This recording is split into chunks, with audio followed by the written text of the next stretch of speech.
أشهد أن لا إله إلا الله وحده لا شريك له وأشهد أن محمدا عبده ورسوله أما بعد فأعوذ بالله من الشيطان الرجيم بسم الله الرحمن الرحيم الحمد لله رب العالمين الرحمن الرحيم مالك يوم الدين إياك نعبد وإياك نستعين اهدنا الصراط المستقيم صراط الذين أنعمت عليهم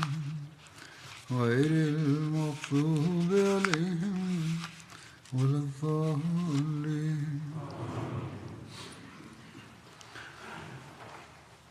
जंग अज़ाब के हवाले से गुज़श्ता खुतबे में ज़िक्र हो रहा था कि किस तरह खैबर के यहूदियों In der vergangenen Freitagsansprache sprach ich über die Grabenschlacht und darüber, wie aufgrund des Vertragsbruchs und der Feindseligkeit der Juden von Cheber eine Armee der Ungläubigen aufgestellt wurde, um die Muslime anzugreifen und sie zu vernichten. तारीख से यूँ मिलती है Die Einzelheiten dazu finden wir in den historischen Überlieferungen wie folgt wieder. Bin Awf Der heilige Prophet Sassam sandte Sulayt und Sufyan bin Auf Aslami aus, um Informationen über die feindliche Armee zu sammeln. Beide machten sich auf den Weg und erreichten die Ortschaft Beda. के दरमियान जुल्हुलैफा से आगे एक मैदानी Beda ist ein Ort und liegt zwischen Mekka und Medina und vor Sulhulefa. के फासले पर है Sulhulefa befindet sich etwa 6 bis 7 Meilen von Medina entfernt. Abu सुफियान के घोड़े Dort wurden sie von den Reitern von Abu Sufyan entdeckt. इन पर नजर पड़ गई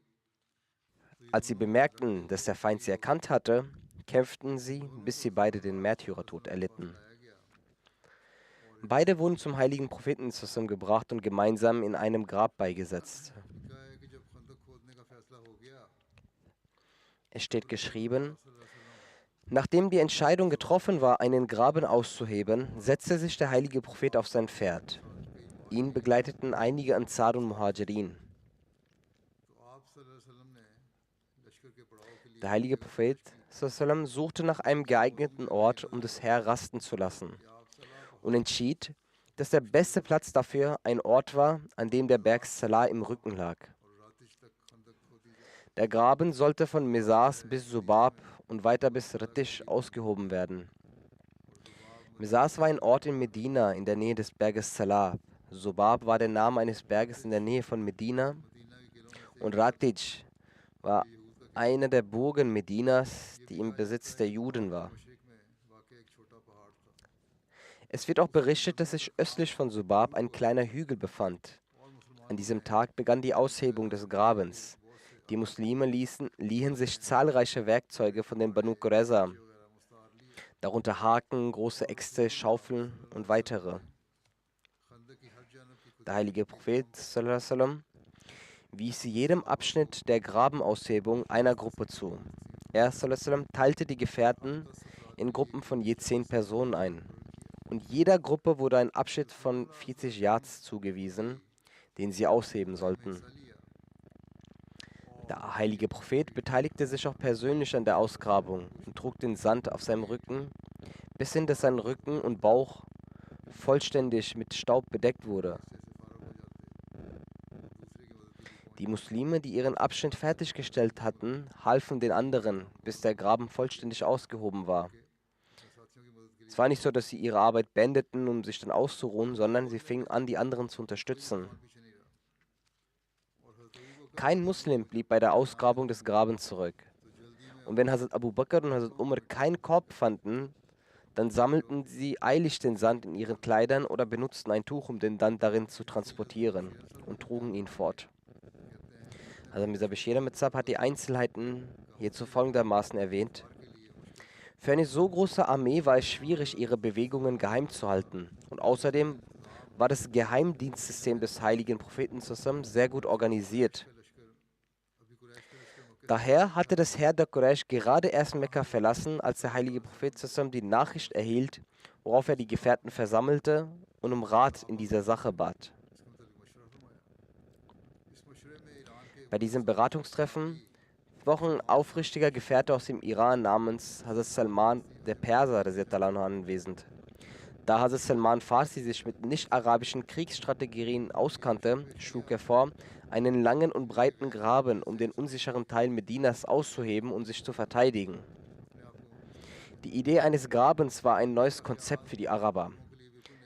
Aber als der heilige Prophet zusammen erfuhr, dass diese Kriegsmethode in der nicht-arabischen Welt allgemein verbreitet war, nahm er diesen Vorschlag an.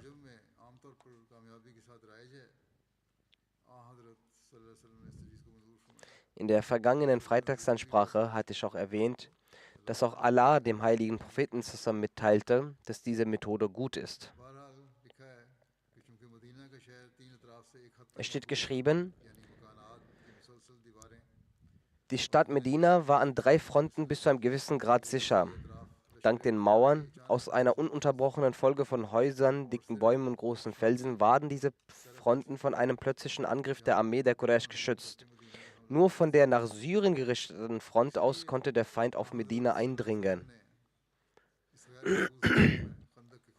Aus diesem Grund befahl der heilige Prophet, einen Graben entlang der ungeschützten Seite von Medina auszuheben.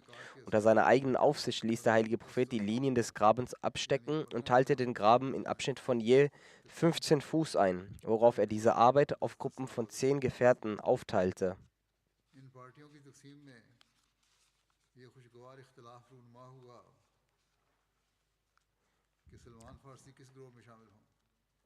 Bei der Aufteilung dieser Gruppen kam es zu einer freundschaftlichen Debatte darüber, in welcher Gruppe Hazrat Salman Farsi sein soll. Jede Gruppe wollte ihn in seiner Gruppe haben. Ist er ein Muhajir? Oder aufgrund dessen, dass er schon vor der Reise nach Medina zum Muslim wurde, dass er zum Ansar gehört. Da Hazrat Salman der Initiator dieser Kriegsstrategie war und auch grundsätzlich stets einsatzbereit, sowie trotz seines hohen Alters ein kräftiger Mann war, wollten alle Gruppen ihn für sich gewinnen. Schließlich wurde diese Meinungsverschiedenheit dem heiligen Propheten vorgetragen. Nachdem er die Argumente beider Seiten gehört hatte, sagte er lächelnd, also das, was alle beide sagten, er sagte, Salman gehört zu keinen von beiden, also weder den Ansar noch den Muhajirin, sondern er sagte, Salmanu minna Ahlul Bayt. Salman wird zu den Mitgliedern meiner Familie gezählt. Von da an wurde Salman die Ehre zuteil, sozusagen als ein Mitglied der Familie des heiligen Propheten betrachtet zu werden. Nachdem der Plan, einen Graben auszuheben, finalisiert war, erschienen die Gefährten in Arbeitskleidung auf dem Kampffeld. Die Ausgrabungsarbeiten stellten keine leichte Aufgabe dar. Es war eine sehr schwere Aufgabe. Dann war auch das Wetter sehr kalt gewesen. Es war die kalte Jahreszeit, sodass die Gefährten in jenen Tagen schwere Entbehrungen zu ertragen hatten. Da auch alle anderen Geschäfte zum Erliegen kamen, mussten jene, die ihren Lebensunterhalt täglich verdienten, und davon gab es nicht wenig unter den Gefährten, also die auf täglicher Basis ihr Geld verdienen mussten für Essen, sie mussten den Hunger ertragen. Und da die Gefährten auch keine Diener und Sklaven hatten, mussten sie alle die Arbeit mit ihren eigenen Händen verrichten.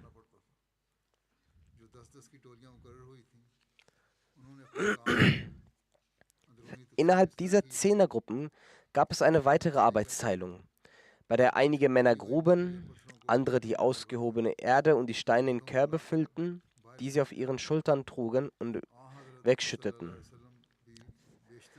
Der heilige Prophet zusammen verbrachte auch die meiste Zeit in der Nähe des Grabens und half den Gefährten häufig beim Graben und Transportieren der Erde an.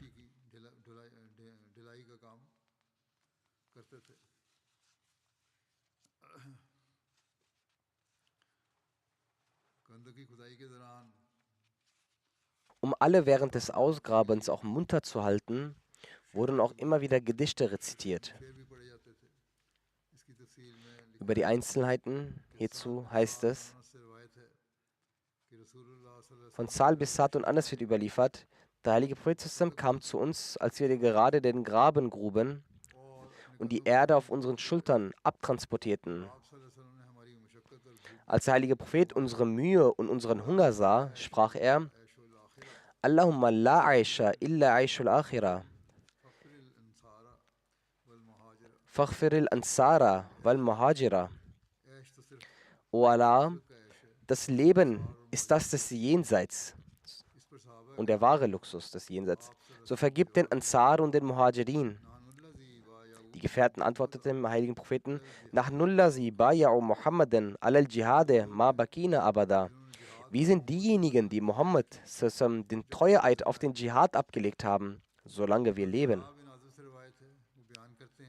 Hazrat Bara bin Azib überliefert: In den Tagen der Grabenschlacht sah ich den heiligen Propheten, wie er Erde hin und her trug, bis die Heiligkeit seines gesegneten Bauches ganz von Erde bedeckt war. Dabei hörte ich den heiligen Propheten diese Verse von Ibn Rawah rezitieren: Wallahu lawla mahtadayna, wala tasaddaqna, wala sallayna, fa'anzilan sakinatan alayna, wasabbitil aqdama in lakina, wal mushrikuna kad baghaw alayna, iza aradu fitnatan abayna. Das bedeutet: O unser Herr, wäre nicht deine Huld, so wäre uns die Rechtsleitung nicht zuteil geworden. Und wir wären auch nicht fähig gewesen, Almosen zu geben und dich anzubeten. O Gott, wenn du uns schon bis hierhin gebracht hast, dann senke die Ruhe auf uns. Und wenn wir dem Feind gegenüberstehen, dann festige unsere Schritte. Du weißt, dass diese Leute uns angreifen wollen, um uns zu überfallen und zu unterdrücken, und dass ihre Absicht ist, uns von unserem Glauben abzubringen. Aber, o unser Herr, durch deine Huld ist unser Zustand so, dass wir, wenn sie einen Plan aushecken, um uns von unserem Glauben abzubringen, ihren Plan wir von weitem abwehren und uns weigern, ihrer Versuchung zum Opfer zu fallen. Bei den Worten Abayna, Abayna erhob der heilige Prophet immer seine Stimme. In der Überlieferung heißt es auch, dass er am Ende eines Verses die Stimme in die Länge zog. Wie dem auch sei, dass die Aushebung des Grabens war eine sehr mühselige Arbeit. Wie die Gefährten beteiligte sich auch der heilige Prophet aktiv an der Aushebung des Grabes. Mal grub er mit der Hacke, mal sammelte er die Erde mit der Schaufel auf und mal transportierte er die Erde in Körben ab. Eines Tages war der heilige Prophet sehr erschöpft. Er setzte sich hin. Auf seiner linken Seite legte er sich auf einem Stein hin und er schlief dabei ein. Hazrat Abu Bakr und Hazrat Umar stellten sich dann neben ihm und hinderten die anderen daran, an ihm vorbeizulaufen, damit sie ihn nicht aufwecken.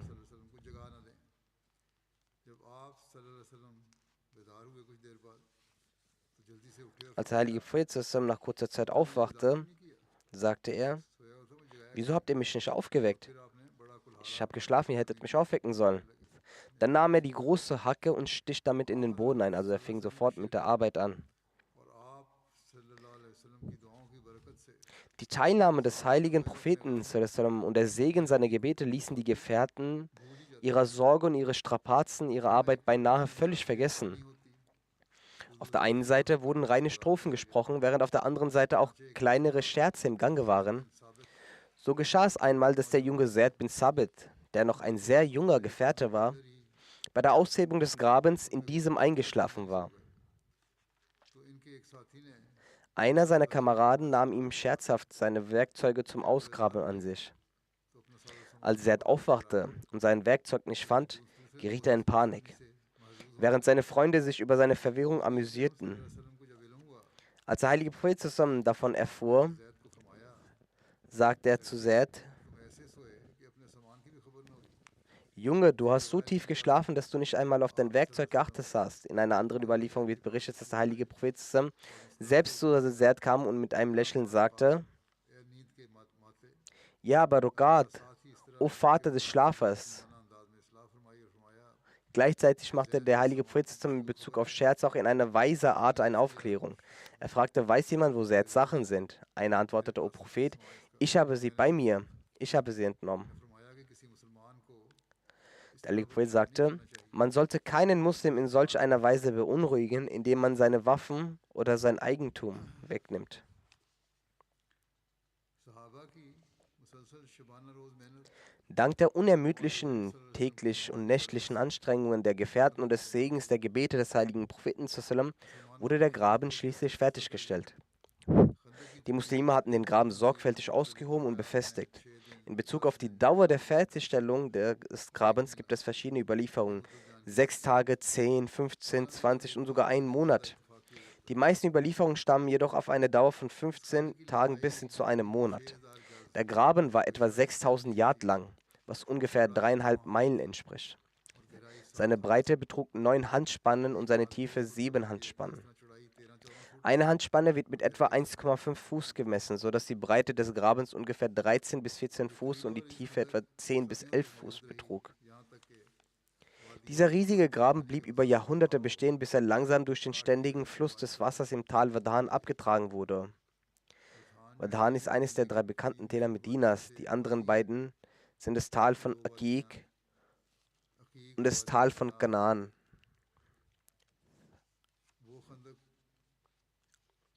Der Graben wurde teilweise von den Menschen aufgefüllt, um Wege zu schaffen, die darüber führten, und der verbleibende Teil wurde durch den Schlamm des Wadhan-Tals verschüttet.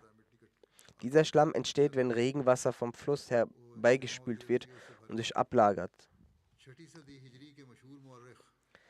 Der berühmte Historiker des 6. Jahrhunderts nach der Hijra, ein Historiker Medinas, Hafiz ibn Najjar, schreibt, bezüglich des Grabens, so existiert er in unserer Zeit noch immer. Allerdings hat er die Form eines Kanals angenommen und viele seiner Wände sind verschwunden, während darin eine große Zahl an Dattelpalmen gewachsen ist. Ein Schriftsteller des 9. Jahrhunderts nach der Hijra schrieb, heute ist von diesem Graben nichts mehr übrig. Er bestand 600 Jahre lang, aber im 9. Jahrhundert ist kein Zeichen mehr von ihm vorhanden. Außer dass man seinen Standort anhand des Flusses erkennen kann, der Teil des Wadhan-Tals ist und dieser Stelle vorbeifließt.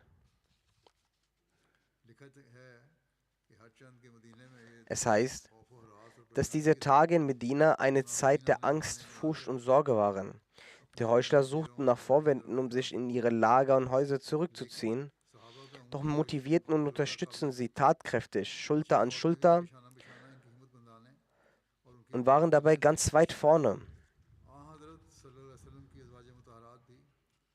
Auch die Azwaj Mutahharat, also die reinen Ehefrauen des heiligen Propheten, standen in diesen schwierigen Zeiten mutig an seiner Seite. Da der Graben außerhalb von Medina gegraben wurde, hielt sich der heilige Prophet oft dort auf, während die Frauen und Kinder in sichere Festungen innerhalb Medinas gebracht wurden. So kam es, dass manchmal Hazrat Aisha den Propheten zusammen besuchte und einige Tage bei ihm blieb. Dann folgte Salma, dann Hazrat Zainab, während alle anderen Ehefrauen des heiligen Propheten in der starken Festung von Banu Harsa untergebracht waren. Einige Überlieferungen berichten auch, dass sie in der Festung Nasr der Banu Zuraik untergebracht waren, also die Ehefrauen des heiligen Propheten.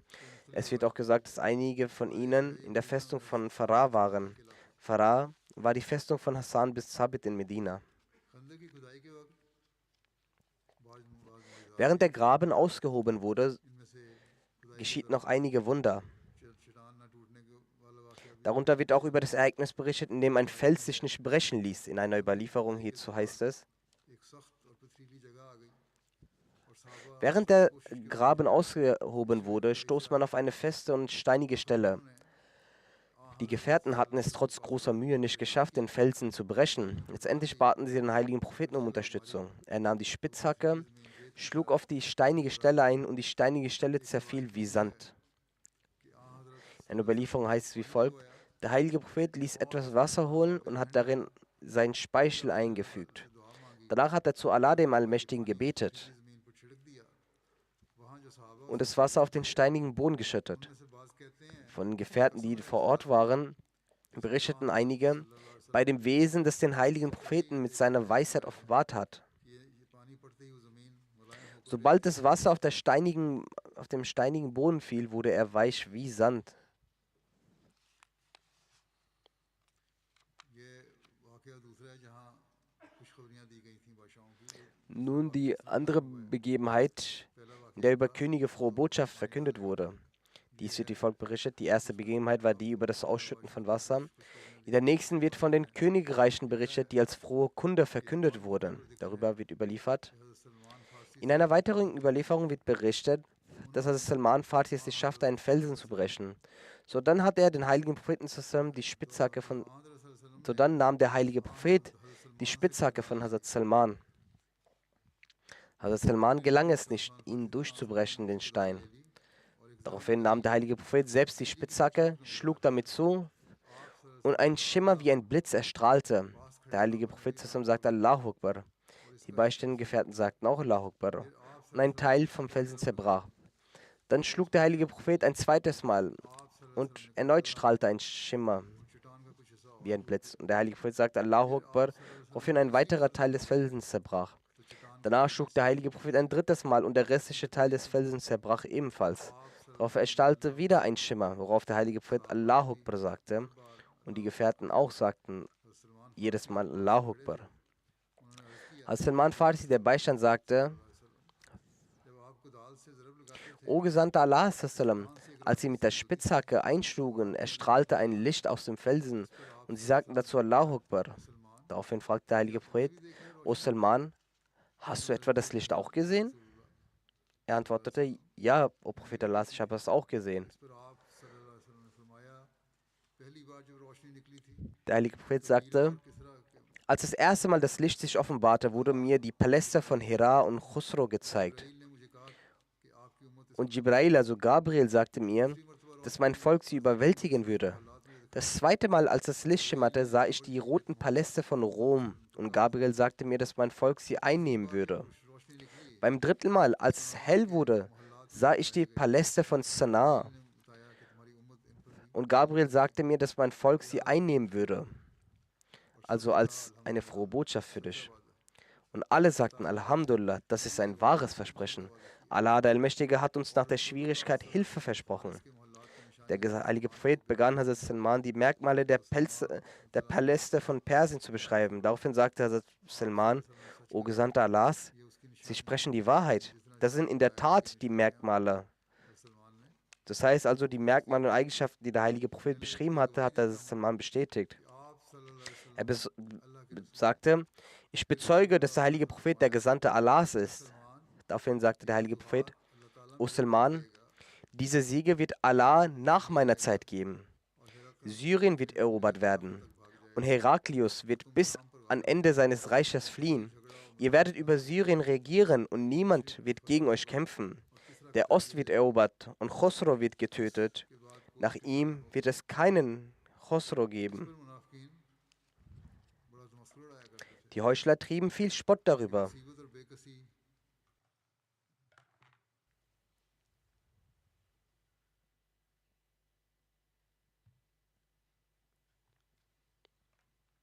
तमस्कुर उड़ाते थे कि Die Heuchler verspotteten dieses Versprechen und wunderten sich darüber, wie es möglich war, dass inmitten von Angst und Hilflosigkeit der Glaube der Gläubigen durch diese großartige, aber scheinbar unmögliche frohe Botschaft noch gestärkt wurde. इसने तारीख में कि मुसीबत और बेकसी और Also in der Geschichte steht geschrieben, इस अजीमुशान लेकिन बज़ाहिर गैर dass während dieser मुमकिनों का ईमान तो और बढ़ गया Zeit dieser Schwierigkeit बिशाशत में मज़ीद wurde der Glaube der Gläubigen noch stärker, aber ने इस पर तमस्कुर doch die Heuchler begannen darüber zu spotten. ने कहा Sie sagten, Muhammad sallam berichtet euch, dass er aus Yasrib die Paläste von Hira und die Städte von Khosrow sieht und ihr sie erobern werdet.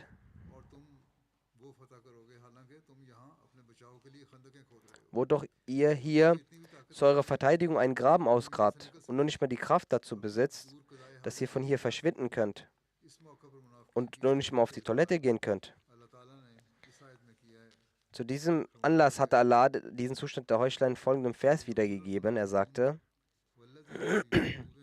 وَإِذْ يَقُولُ الْمُنَافِقُونَ وَالَّذِينَ فِي قُلُوبِهِم مَرَضٌ مَا وَعَدَنَا اللَّهُ وَرَسُولُهُ إِلَّا غُرُورًا. वह यक़ूल मुनाफिकून وَإِذْ يَقُولُ الْمُنَافِقُونَ मरज़ुन وَالَّذِينَ فِي قُلُوبِهِم مَرَضٌ مَا wa'adana Allahu wa rasuluhu illa ghurura. Und da die Heuchler und die, in deren Herzen Krankheit ist, sprachen, Allah und sein Gesandter haben uns bloßen Trug verheißen. इन देखने वालों ने फिर देखा कि चंद ही सालों के अंदर Aber jene, die anwesend waren, haben gesehen, dass nach nur wenigen Jahren Hazrat Abu Bakr radiallahu anhu, und während der Zeit von Hazrat Umars Khalifat all diese Paläste und Städte erobern wurden. Salman फारसी बयान करते हैं कि ये तमाम फतूहात मैंने देखी हैं। Und diese mittellosen Gefährten, die Besitzer dieser Paläste letztendlich wurden. Hazrat Salman Farsi berichtet, पत्थर तोड़ने के हैं और ich habe all diese Eroberungen gesehen. बयान किया है अपने अंदाज में लिखते हैं Diese Begebenheiten rund um die Geschichte mit dem Stein, der zerschlagen wurde, hat auch Hazrat Mirza Bashir mit erwähnt. Er schreibt, im Zustand von Erschwernis stießen die Gefährten beim Ausgraben des Grabens auf einen Stein, der nicht zu zerschlagen war. Die Gefährten waren aufgrund des Mangels an Essen geschwächt. Daraufhin gingen diese zum heiligen Propheten zusammen und sagten, सल्लल्लाहु अलैहि वसल्लम की खिदमत में हाजिर हुए। dass es einen Stein gebe, den sie nicht schaffen zu brechen. इस वक्त आपका भी ये हाल था कि भूख की वजह से पेट पर Zu diesem Zeitpunkt war der Zustand des heiligen Propheten zusammen, dass er aufgrund des Hungers einen Stein auf seinem Bauch bindete. Doch er ging sofort zu dem hin. लोहे के लगने से पत्थर में से एक शोला निकला। Er nahm ein Werkzeug, stoß sofort drauf. Aufgrund dessen kam ein blitziger Art von Funken raus. Er sagte Allahu Akbar. की कसम इस वक्त शाम के सिर्फ मोहल्लात Er sagte, mir wurden die Schlüssel des Landes Syriens gegeben. Bei Gott, im Moment sind nur die Paläste des Landes Syrien vor meinen Augen. Durch diesen Schlag ging der Stein etwas kaputt. Dann holte er wieder aus und schlug ein zweites Mal mit dem Namen Allahs. Dann sah er wieder einen Funken und sagte erneut Allahu Akbar und erklärte, diesmal wurden mir die Schlüssel von Persien übergeben und ich sehe die weißen Paläste von Madain. Diesmal ging der Stein noch weiter kaputt. Beim dritten Schlag sagte er wieder Allahu Akbar. शोला निकला और आपने फिर अल्लाह अकबर कहा और फरमाया अब मुझे यमन की Und es kam wieder ein Funken. Er sagte, mir wurden die Schlüssel von Jemen gegeben. Bei Gott, die Tore von Sanaa sind gerade vor meinen Augen. In diesem Moment ging der Stein vollständig kaputt. Gemäß einer anderen Überlieferung sagte der heilige Prophet nach jedem Schlag Allahu Akbar. Und daraufhin fragten die Gefährten, was passiert sei, worauf er dann jedes Mal seine Visionen schilderte und die Muslime nach dem vorübergehenden Hindernis wieder zu ihrer Arbeit zurückkehrten. की नज़ारे आलम कश्फ से Die Bilder, welche der heilige Prophet zusammen sah, hatten mit Visionen zu tun. ताला ने आपको In Zeiten dieser Erschwernis und Bekümmernis zeigte Allah den Muslimen die frohe Botschaft über die Zeiten der Errungenschaften und des Wohlstandes und pflanzte seine Hoffnung in die Herzen der Gefährten. Doch die äußeren Umstände ließen nicht auf solche Errungenschaften schließen.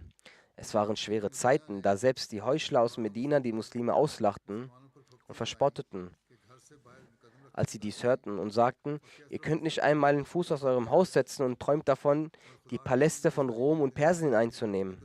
Doch Allah hatte dies bereits für die Muslime geplant.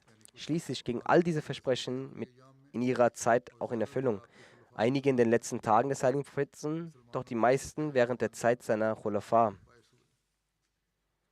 Das führte dazu, dass die Muslime in ihrem Glauben gestärkt wurden.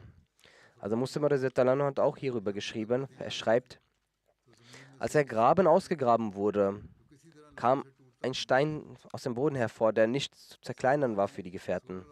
Die Gefährten berichteten dem heiligen Propheten darüber. Daraufhin ging er zu diesem Stein, nahm sich eine Schaufel अपने हाथ में कुदाल पकड़ und schlug fest auf den Stein ein. से उस पर पत्थर पर मारा।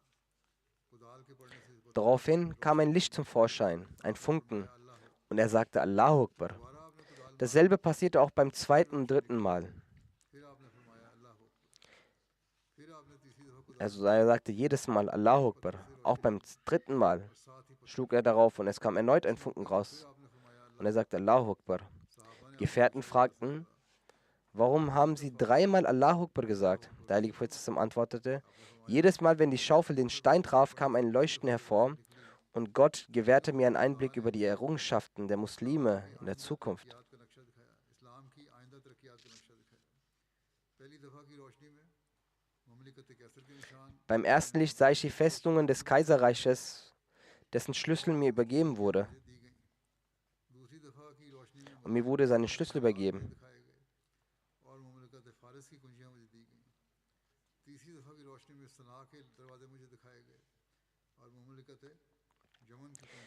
Beim zweiten Licht wurden mir die weißen Schlösser des Sassanidenreiches gezeigt und die Schlüssel des Perserreichs gegeben. Im dritten Licht wurden mir die Türen von Sanaa gezeigt und es werden mir die Schlüssel des jemenitischen Reiches übergeben. So vertraue auf die Versprechen Gottes. Die Feinde konnten dir nicht anhaben. Zu den Wundern in diesen Tagen, die stattfanden, gibt es auch ein Wunder bezüglich des Essens. Es wird sicherlich weitere Wunder hinsichtlich Essens geben, doch ein Ereignis wird folgendermaßen überliefert, dass Hazrat Jabir Abdullah Essen anfertigen ließ und dieses gesegnet wurde. Die Details hierzu sind folgendermaßen. Hazrat Jabir sah an einem dieser Tagen, dass der heilige Prophet aus Hunger Steine an seinen Bauch gebunden hatte und dass die geehrten Sahaba seit 3 Tagen dort waren und währenddessen noch nicht einmal etwas gegessen hatten. Sie hatten seit 3 Tagen nichts zu essen. Also Jabir berichtet, ich bat den heiligen Propheten zusammen, kurz nach Hause zu gehen. Er erlaubte es mir. Ich ging zu Hause und sagte meiner Ehefrau, dass ich sah, dass der heilige Prophet zusammen großen Hunger hatte. Ich konnte dies nicht aushalten. Haben wir jetzt etwas zu Hause zum Essen? Sie sagte, wir haben zu Hause ein Wiegen von Korn, also etwa 2,5 Kilo, und wir haben eine kleine Ziege. Meine Ehefrau holte den Behälter mit dem einen Saar an Gerste und ich schlachtete das Zicklein. Meine Ehefrau malte die Gerstenkörner und ich gab es zum kochenden Fleisch hinzu. Meine Frau sagte, da wir nur sehr wenig Essen besitzen, sagt dem heiligen Propheten zusammen sehr heimlich davon. Nicht, dass ich vor dem heiligen Propheten zusammen und seine Gefährten Erniedrigung ertragen muss. Also, dass das Essen nicht ausreicht, weil zu viele Leute gekommen sind. Er berichtet, ich kam zum heiligen Propheten zusammen und erzählte ihm sehr heimlich davon. Wir haben nur wenig Essen bei uns liegen. Können Sie und 1 bis 2 weitere Personen von Ihnen mit zu uns nach Hause kommen? Der heilige Prophet nahm mit seinen Fingern meine Finger und fragte, wie viel habt ihr denn? Ich antwortete ihm, dass wir nur so viel an Essen haben. Daraufhin sagte der heilige Prophet, das ist ausreichend und das ist rein. Geh heim und sag deiner Ehefrau, dass sie bis zu meiner Ankunft den Topf nicht vom Ofen nehmen sollen und noch nicht mit dem Roti-Backen anfangen soll, das Brot kochen soll, das Brot backen soll. Der heilige Prophet sagte, O Leute im Graben, Jabir hat für euch Essen zubereitet, kommt. Und der heilige Prophet lief allen Leuten voran. Und ich schämte mich dabei so sehr, dass nur Allah, der Allmächtige, es weiß. Ich dachte mir im Herzen, dass das zu viele Leute sind, die erscheinen. Mit einem Saar an Gerste und einem Ziegenlamm sollen so viele Leute gespeist werden bei Gott, das ist eine Erniedrigung für mich. Als ich zu Hause zu meiner Ehefrau ging, erklärte ich ihr die ganze Lage, dass der heilige Prophet die Muhajirin und Ansar mit sich bringt. Meine Frau sagte mir, ich habe dir doch ausdrücklich gesagt, dass du es heimlich dem heiligen Propheten sagen sollst. Der Ehemann sagte zu seiner Frau, dass er es genauso gesagt hätte, wie sie es wollte. Die Frau so fragte, hast du die ganzen anderen Leute eingeladen oder der heilige Prophet? Ihr Ehemann antwortete, der heilige Prophet hat sie alle eingeladen. Daraufhin sagte die Ehefrau voller Glauben und Aufrichtigkeit, dann müssen wir uns keine Sorgen machen. Allah und sein Prophet wissen es besser. Es besteht kein Grund zur Sorge. Dies war der Glaube der Frau, die in diesem Moment selbst ihren Ehemann in Glauben und Aufrichtigkeit übertraf. Also Jabir berichtet, dann betrat der heilige Prophet unser Haus und sagte, tretet immer zu 10 in das Haus ein. Das heißt, er teilte die Leute, die kommen waren, in 10er-Gruppen auf. Als die Ehefrau von Hazrat Jabir den Teig herbrachte, gab der heilige Prophet seinen Speichel hinzu und betete für Segen. Dann gab er den Eintopf seinen Speichel hinzu und betete für Segen. Er sagte, backt das Brot, serviert den Eintopf und deckt den Eintopf ab. Entnehmt dann das Brot aus dem Ofen und deckt das Brot ab. Wir taten genau dies. Wir entnahmen etwas Eintopf und der heilige Prophet deckte den Eintopf. Dann öffnete er es wieder und wir sahen, dass die Menge nicht abgenommen hatte. Wir entnahmen Brot aus dem Ofen und deckten es ab. Auch dessen Menge nahm nicht ab. Der heilige Prophet zupfte das Brot in Stücke, belegte es mit Fleisch, brachte es zu seinen Gefährten und sagte, isst. Wenn eine Gruppe gesättigt war, ging sie fort. Dann rief er die nächste Gruppe, bis 1000 Menschen dieses Essen gegessen hatten und alle gegangen waren. Unser Eintopf war nach wie vor am Köcheln und unser Teig lag nach wie vor dort. Der heilige Prophet sagte, esst ihr auch und schickt es auch an die Leute, denn die Leute sind sehr hungrig. Auch Hazrat Mirza Bashir Ahmad Sahib hat dieses Ereignis niedergeschrieben. Er gibt das wie folgt wieder. Als ein aufrichtiger Gefährte namens Jabir bin Abdullah im Gesicht des heiligen Propheten sallam, hungersbedingte Schwäche sah, bat er den heiligen Propheten sallam, um Erlaubnis nach Hause zu gehen. Zu Hause angekommen, sagte er seiner Ehefrau, dass bei dem heiligen Propheten sallam wegen starkem Hunger großer Schmerz zu beobachten war. Hast du etwas zum Essen bei dir zu Hause? Er sagte, ich habe etwas Teig und eine kleine Ziege. Also Jabir sagte, ich backte den Teig und schlachtete die Ziege. Ich werde zum heiligen Propheten, bereite du alles vor, ich werde zum heiligen Propheten gehen und ihn bitten, zu uns zu kommen. Er sagt, meine Ehefrau sagte mir, sieh zu, dass du dich nicht bloßstellst, es gibt nur wenig Essen, den heiligen Propheten sollten nicht viele Leute begleiten. Jabir sagte, ich ging dorthin und sagte ganz leise zum heiligen Propheten, O Prophet Allahs, ich habe etwas Fleisch und Mehl bei mir liegen und ich habe meiner Frau gesagt, sie soll es vorbereiten. Bitte kommen Sie mit einigen Ihrer Gefährten und nehmen Sie das Essen zu sich. Der heilige Prophet sagte, wie viel Essen ist es? Ich sagte, es ist so viel und so viel. Der Prophet sagte, es sei genügend. Dann schaute er sich herum und sagte mit lauter Stimme,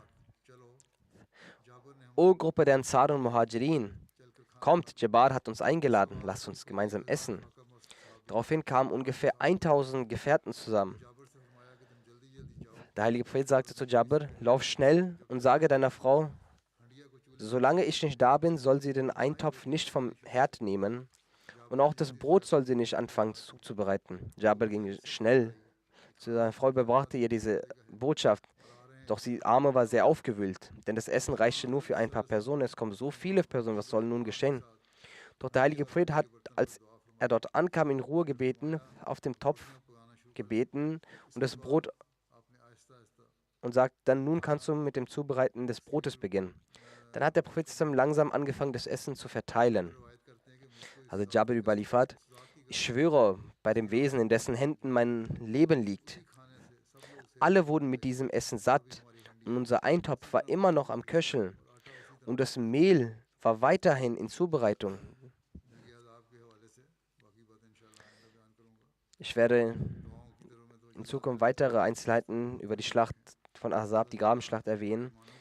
Ich möchte wieder zu Gebeten aufmerksam machen, seien Sie beständig darin, möge Allah unseren Glauben stärken und jeden Ahmadi auf der Welt lebend, sei es in Bangladesch, Pakistan oder anderen Orten, bewahren. Möge Allah jeden Ahmadi vor jedem Übel bewahren und möge er die Welt vor dem Feuer, in das sie derzeit schnell fällt, bewahren. Möge Allah Ta'ala Erbarmen haben. Allah, der Allmächtige, ist im Besitz aller Kräfte. Wenn diese Menschen sich um Aufklärung und Reformation bemühen, kann Allah sie immer noch vor den Übeln bewahren. Möge Allah sie dazu befähigen, dass sie ihre Vernunft und ihren Verstand nutzen.